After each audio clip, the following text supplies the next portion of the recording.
दिवाली के 2 दिन बाद मनाए जाने वाला भाई दूज आखिर क्यों मनाया जाता है? क्या कुमकुम का एक टीका लगाकर आरती उतार देने से भाई बहन की रक्षा हो सकती है? मकसद तो अच्छा है। रक्षाबंधन की तरह ही बहनें भाई की लंबी उम्र और सुरक्षा की कामना करती हैं। लेकिन हकीकत क्या है? क्या यह एक और खोखला रीति रिवाज नहीं जिसकी कोई गारंटी नहीं?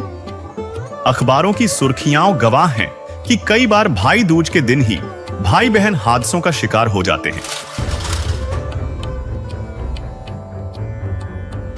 रोहतक में भाई दूज का टीका लगवाकर लौट रहा एक परिवार सड़क हादसे का शिकार हो गया, जिसमें कार सवार पति पत्नी और 12 वर्षीय बेटे की मौके पर ही मौत हो गई। 152 डी एक्सप्रेसवे पर गांव बसाना और कलानौर के बीच ये हादसा हुआ।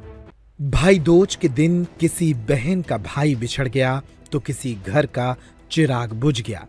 एक सड़क हादसा हुआ जिसने तबाही मचा दी और एक परिवार की हंसती खेलती जिंदगी उजड़ गई। सागर जिले के रहली थाना अंतर्गत बलेह रोड पर आज सुबह एक भीषण सड़क हादसा हो गया, जिसमें एक अज्ञात वाहन ने बाइक सवार 2 युवकों को टक्कर मार दी।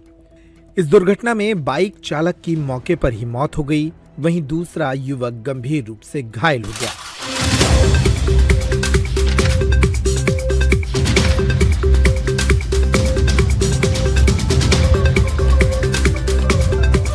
तो यह कैसा सेफ्टी मेजर है जो काम ही नहीं करता? और इसका जवाब भी वहीं मिलता है जहां बाकी सवालों के जवाब मिले थे।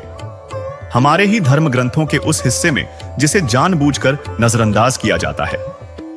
संत रामपाल जी महाराज ने अपने सत्संगों में बताया है कि ऋग्वेद मंडल 9 सूक्त 20 मंत्र 1 में साफ लिखा है कि असली रक्षक जो अविनाशी है और सबका पालनहार है, वह कबीरदेव यानी कबीर परमेश्वर है।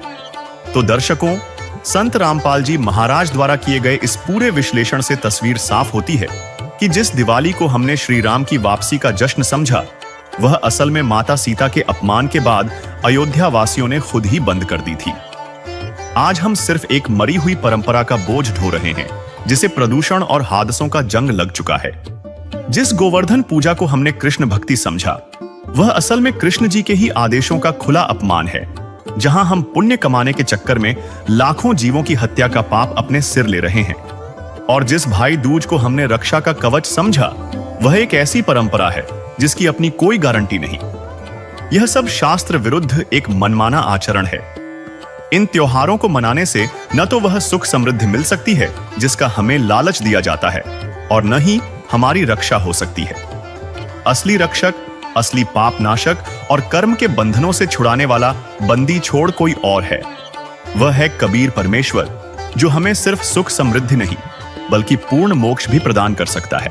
और अगर